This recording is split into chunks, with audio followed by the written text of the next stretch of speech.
What's up, everybody? It's MrLlamaSC here, bringing you day one Diablo 4 first reactions and basically everything you need to know that has happened from day one. So we're going to talk about the opening trailer, the gameplay trailer, so the cinematic trailer, the gameplay trailer, the Diablo panel right after that, the media press interview, which was kind of like a little exclusive thing, talks with devs on the side, and talks with CMs on the side as well.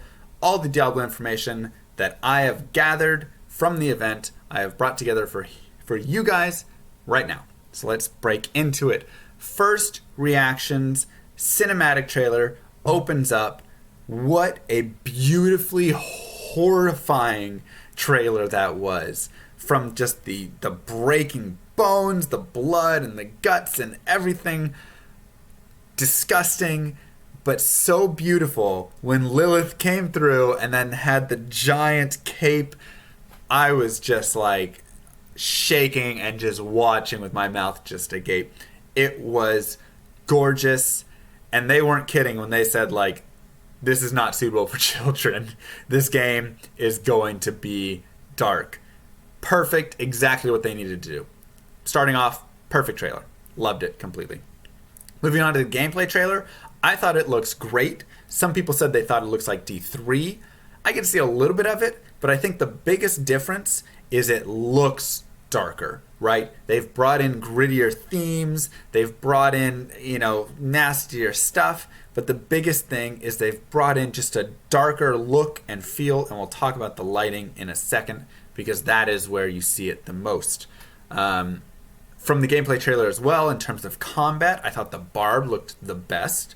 The melee beatdown was just like really well done. You could feel the hits, which is something that I think Diablo 2 had, which is something that D3 doesn't have, which is something that PoE doesn't have. It's the feeling of when you punch something, it gets hit and you go, oof, right? You can feel it.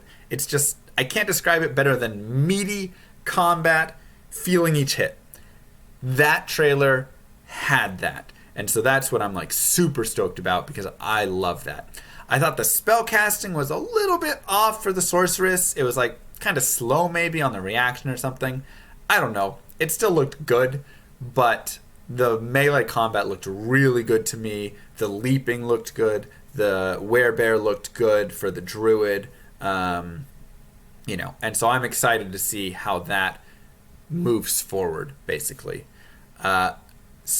Just a quick note, I have not played the demo yet. This is the one part I'm not including right now, because I'm streaming tomorrow, twitch.tv/MrLlamaSC at 9:30 a.m. Pacific time.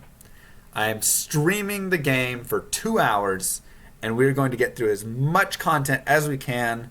Please join me for that.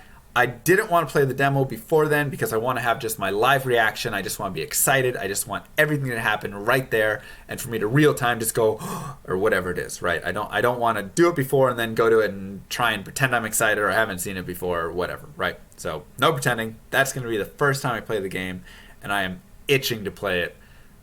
All day I've been itching, and I still have to wait and sleep. I'm not going to sleep tonight probably. So I'll probably have bags under my eyes. I'll be like, I just wanted to play. So moving forward, a little bit more of the like Diablo panel and the interview and stuff, getting information from that. So much stuff looked like Diablo 2, right? Starting from the opening campfire. You come in, the character selection screen, campfire, you got the barb, you got the druid, you got the source standing around. Oh, come on, it's Diablo 2, man. It's a Diablo 2 remaster right there. I love it. It looks great. The when they were showing on the panel like the different like skins and different like it just looked so beautiful. Super pumped for that. They say there's 2 more characters to come. It might just be straight copy out of D2, where they just go like, screw it, we're just gonna take the Necro and we're just gonna take the Amazon, right, and just throw them in. And then they said there's gonna be character expansions as well. So let's just go full all 7 characters from D2, call it great. Easy as that, right? Maybe Paladin joins us. Maybe we get a Assassin. Who knows? But they'll probably add like Demon Slayer. I don't know. But love that piece. Beyond that, though, the darkness. This is where I'm talking about that lighting.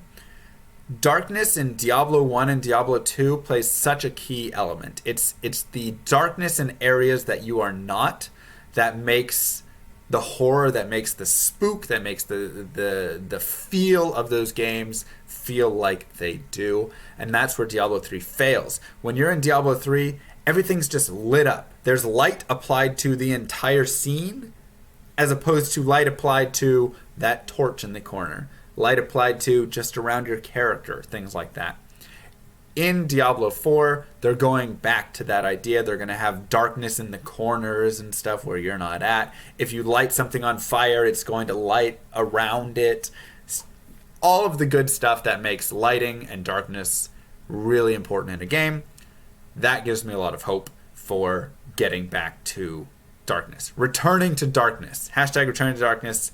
I think that should be the hashtag for the game. That should be their theme for the game. The under, if they have a little subtext, that should be it. Jumping into the combat, it reminds me a lot of D2 combat. And why is this? Why am I so optimistic about this combat besides just seeing it? Because they said this. They said, we are building this game with PvP in mind, not PvP as an afterthought. They said, we built Diablo 3, and then we said, well, with PvE, we want the experience for PvE, and then we'll add PvP in. But of course, when you do that, you have no balance. Nothing is balanced for good combat. Instead, it's balanced for crazy PvE, and so you're doing billions and trillions of damage, and everything's crazy and dumb. And then, how do you convert that to PvP? You can't. Same thing with like PoE. If I have a character that pushes a button and the whole screen blows up, and you have a character that pushes a button and the whole screen blows up, how do you fight that? Whoever pushes their button first wins? Like, it doesn't make sense. So with this, they said, you know what? We're gonna create a game where PvP is the first focus. We want all combat and PvP to be good, and then we're gonna build PvE beyond that. And when you do that, it makes PvE so much better because it makes combat it forces combat to slow down a tiny bit so you can actually have a fight. I can sit there and swing at you, and you can jump out of the way, and you can cast a spell at me, and we're moving around and we're interacting, and you have to build in enough delay for the human to make a move to dodge something or do something else or cast their own spell, whatever it is, right? So I think this is going to be one of the best parts of the game, is that the combat is based for PvP, and I think if you transfer that over to PvE, it'll self-balance itself through all of that, right? It'll be great, it'll be perfect, and just looking at that gameplay trailer, obviously, like, that's not endgame characters that are moving around really fast killing stuff, but you can only do so much of that if you want PvP to still be fun. And so I love that they said that's a focus. Another thing they talked about bringing back is trading. We will get into trading a little bit later, but once again, shout out to D2, like, trading, there you go. I love it. Jumping forward a little bit, or jumping to another, I want to talk kind of in sections. So first, let's talk about the world, right? The world of Diablo 2, this might be my actual favorite thing. I mean, I love the combat, but this might be my actual favorite thing, non-linear campaign. Now, at first, I wasn't sure about that. And this is at first like a couple years ago, before I played Breath of the Wild.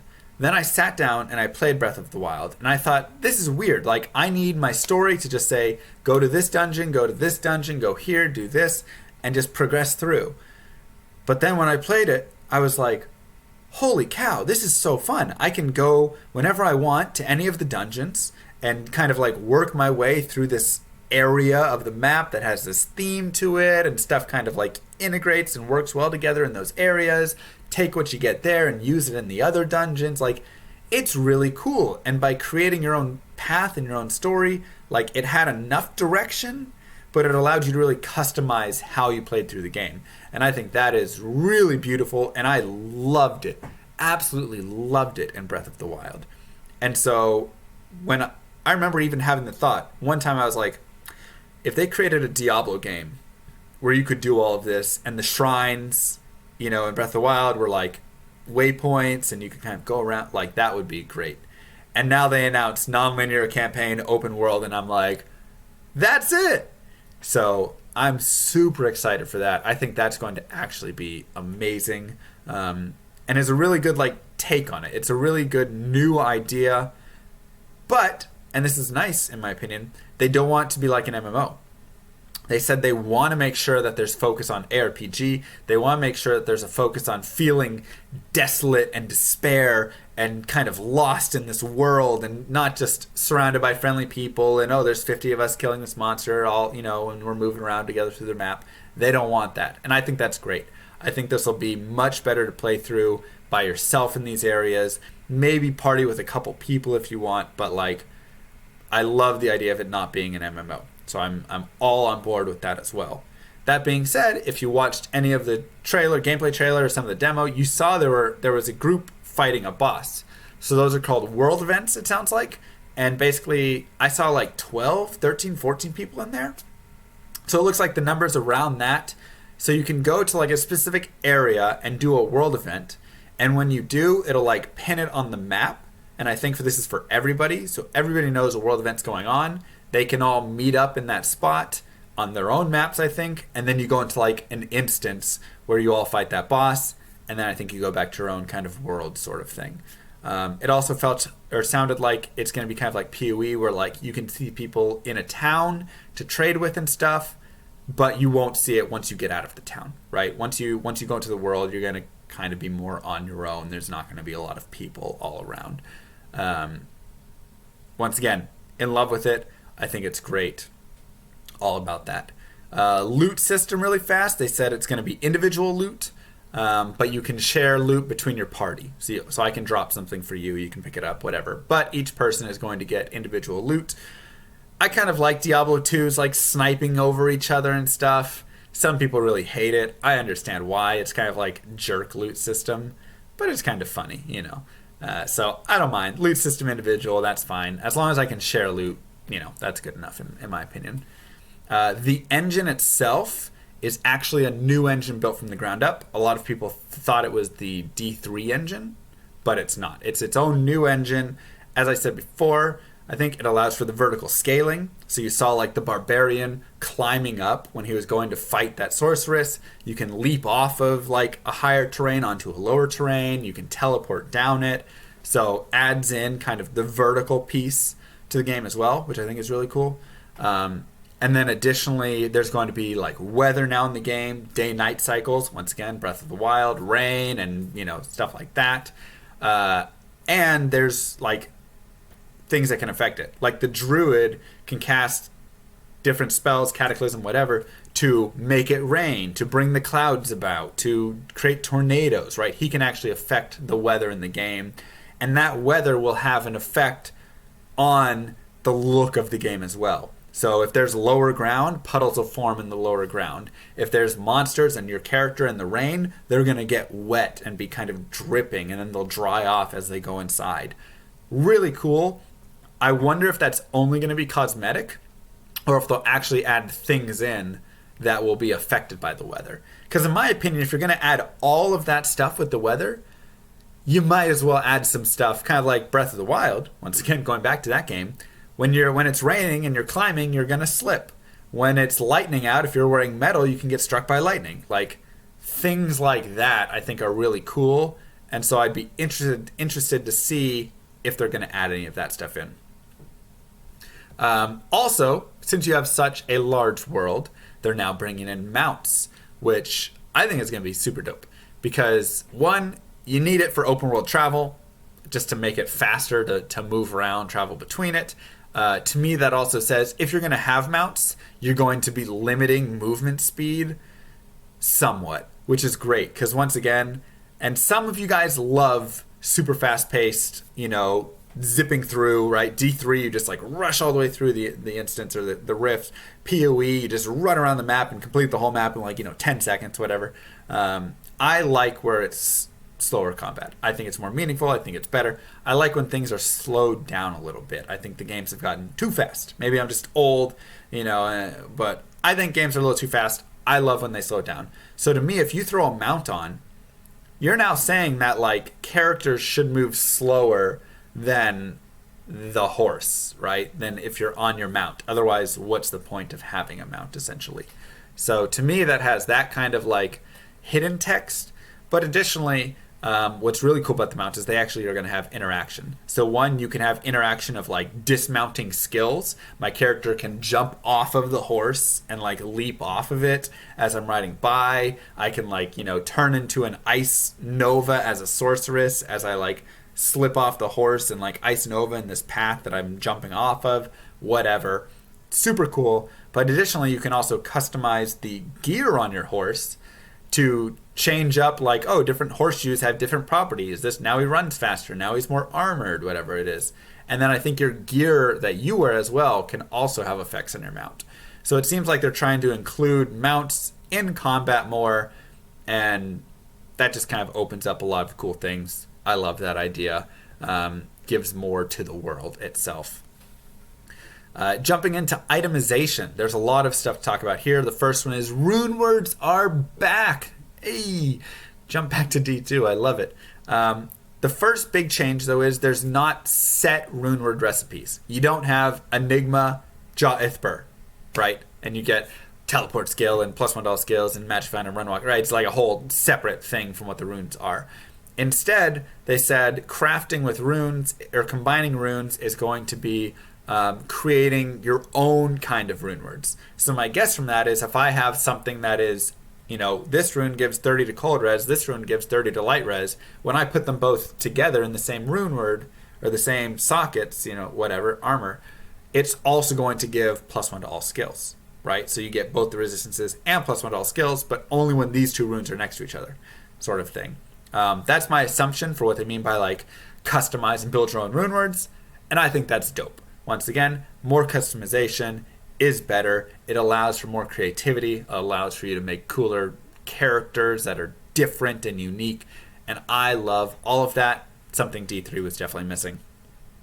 They're also going to have gems. So I think that's just the standard. Same gems have always been. Get your life, get your resistances, get your mana, whatever you want. Put them in your things. They didn't really talk much about gems. They just said they will exist. Didn't sound like jewels are going to exist, at least not in the current state.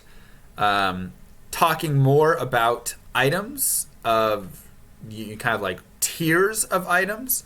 There's going to be like your normal, your magic, your rare, your set, and then your legendaries. And they said there's going to be 2 things beyond legendaries, but they didn't say what they were. They just said there's going to be a couple tiers even above legendary. My guess is it's going to be like uber crazy bosses, right? They'll like release an event that has like a crazy hard boss. That boss can only drop this kind of item. That's like a, you killed this boss crazy item sort of thing. They said legendaries are going to be better than sets though, which like, thank God. Once again, somewhere I think D3 went wrong is D3 made sets the end game. And they even came out and they said, you know what, sets are kind of boring because they're great for a time, but then if you just have your set, you can never like upgrade out of it. You're like stuck because you're like, oh, I have to use the set, right? If I break the bonuses, then it's just like not going to work. So instead, sets are going to go back to being where they should be, in my opinion, which is a great kind of like starter thing to work towards, right? Okay, I've got my basic gear. Now I work towards getting this set. Cool, I've got a set. I've got some abilities. It's great. Oh, I found this sick legendary. Now I can start replacing my gear, right? Just like in Diablo 2. Sets have like an okay in-between ground where they're not bad, but you can always find better stuff to put on top of it. So I really like that. Additionally, though, with legendaries, is they said that they'll have some legendaries that are just broad. You can use it for anything. But then also some legendaries that are specific to skills or have little bonuses specific to skills that kind of create, once again, more customization. So let's take the teleport on the sorceress, for example. Teleport has a cooldown in general. There's a legendary that allows you to have teleport with no cooldown, but it teleports you randomly. Then there's also a skill that allows you to have teleport, but every time you teleport, well, it doesn't allow you to have, it modifies teleport, and every time you teleport, it casts a nova. So, if you wear both of these legendaries, you've now created a randomly teleporting nova skill that's not even like an actual skill in the game, right? But now it's a skill by using these legendaries with this skill. So they said there's a lot of things like that that allow you to kind of create your own builds, create your own skills, And I think that that is super cool and could be super interesting to see what people come up with. So one thing that's kind of disappointing to me is they were talking about like magic, rares, sets, legendaries kind of in that order, and it seemed like the tiered gear, like legendaries, were like the best gear besides those extra other tiers. So something that I really love from like Diablo 2 is even with my level 98 sorceress, who is pretty much maxed out on awesome gear and, you know, just this crazy overpowered character at this point, even with all of that, when she's teleporting around and she kills a monster and like a rare ring drops, rare boots drop, rare gloves drop, rare javelins drop, whatever it is, there's a small chance that I find some amazing, awesome item, right? Even like blue items, like 640 javelins. That's amazing. I would love to find blue 640 javelins. Super rare. A J mod, right? Oh, that'd be super crazy, but also really hard to find. But like it can be a best in slot item in these rare instances. And then plenty of rare items are best in slot items, whether it's, you know, FCR, MF, life, strength, mana ring, or, you know, tri-res, 30 fast unlock, hit recovery boots, or whatever it is. Like, there are rares that can be super GG. And I hope that that is kind of brought into the game in some capacity. But we'll have to see. Right now, that's my only like disappointment with the legendaries and stuff like that. Talking about trading, they're bringing trading back, which is sick. The way they're implementing it right now, and they said this is completely open to change and open to feedback and everything, but the way that they're implementing it right now is they're going to have craft materials, they're going to have potions, they're going to have, you know, your basic items and your blues and whatever, always tradable. And then some GG items will be bind on trade, so you can find an awesome item and then trade it. And then the best items in the game, they want to be bind on pickup. And the reason for this is they want to really reward gameplay. They want to reward the people that go out and actually kill this really hard content, endgame bosses, find these awesome items. They want to reward you for that. So I think that that is honestly not a terrible trade system. Like, when he was talking through it and the reasoning, I thought, you know, that's not that bad. It allows you to trade off a lot of the cool stuff you find, right? And then it binds on that trade. But, like, it, you know, it kind of ruins a little bit of, like, the, like, reseller trading market, which I do enjoy, so I'm a little sad about that. But it still allows you to trade that. But I like the idea of rewarding the dedicated game players, right? You get to the end game, you're grinding through, you're looking for Mang Song's lesson or whatever item it is, and like when you find that, it becomes super, super worth it to you, and just this awesome item that only you can use because you did all of that content to get to it. And I love like having content kind of locked behind a lot of hard work instead of locked behind, you know, well, obviously like pay to win or whatever, but you know, I like that idea. I also don't mind the D2 trading system where it's just like the free market will determine the value of that crazier item that you got. So if you want to trade it off, cool, do that and then get some other stuff. So I'm, you know, I like both, but honestly, I didn't mind the way he talked through it. I think it sounds very interesting. Speaking of the craft materials, crafting, they said they're going to be doing a lot with crafting, but there's not a lot to talk about on it right now. So we'll have to see. I hope they steal some of like the Path of Exile crafting, because that is an amazing crafting system and just currency system overall. But we'll see. They haven't announced anything more with that. And then they also said briefly potions is still TBD for how they want to implement it. So potions are going to be used, but they don't know if they want to do like having physical potions like D2 that you have to like constantly pick up and maybe keep in your inventory some, or have like Path of Exile where you just like have your flask and then they just kind of fill, or if they want to have, you know, some other potion format. So still TBD there, but that's kind of the information with potions. And moving into characters. So one thing that I thought was really cool is they're allowing a lot more customization with characters. So not just, you know, your skills or whatever, but like customization in terms of what's the hair color, what's the face color, what's the like smile like, and the scars on the face and piercings and all of that stuff. They said they want it to be like like World of Warcraft, where you can like really customize and create a character that fits you, that you really like. Love that. I think that's great. Additionally, they have skills and they have talents, and then you'll also have like your arsenal and things like that for all of these combinations. Plus, your legendaries will apply bonuses to different skills and create their own sorts of interactions. So that sounds really cool. From the skills tree, it sounds like you can max the full skill tree. So not fully like D2, more like D3, where you have the ability to get the full tree maxed out by one, just leveling up, but additionally killing like difficult content will drop like skill tomes. So maybe like killing like Radament and Isual to gain plus skills, but you can actually get enough to max everything out. And then the talent tree is going to be more of the tree that you have to make decisions on, right? You can only get these sorts of talents, and you know, if you spread too thin, you're going to get worse, right? So like you have to make all these decisions. Do I want longer cooldowns and more damage, or shorter cooldowns and less damage, or all of the different decisions that you make there? So love that. I love the idea, once again, always of having difficult decisions, having to make sacrifices around your character instead of just getting everything. All right, here you go. It's all handed to you, and that's it. So whenever you have to have a tree and make a decision, to me, that's always better in a game like this. Like I said, you also get the arsenal. So you get your weapons, right? If I'm a barb, I can leap with my two-handed weapon and then pull out my two single-handed axes to swipe with, and I attach those to the skills themselves. So leap will always use this weapon, and these two one-handed axes will always be attached to my frenzy attack or something. Really cool idea. Really interesting. I think it's well integrated. I'll have to play the demo, though, and see how that goes. That'll be tomorrow. Remember, 9:30 a.m. Hardcore is going to be in the game, hardcore and softcore, and it is permadeath from what they said, and there will be PvP, hardcore and softcore.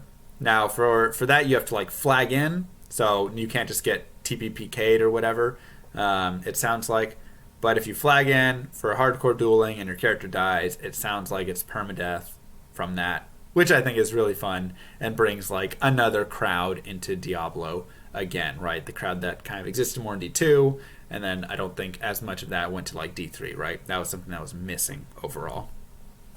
And then jumping to like Endgame content, they said they're going to reveal tomorrow one piece of Endgame content.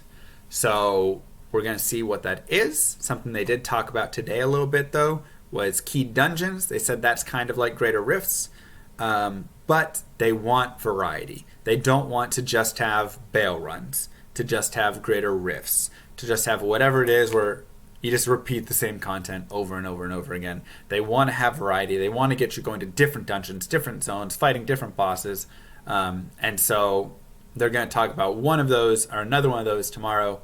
But I love the idea of having that variety. That's one of the probably most difficult things, I think, in endgame content in these kinds of games, is creating stuff that's fun and has variety and isn't just repeating the same boss over and over and over again. So I'm excited to see what they do with it.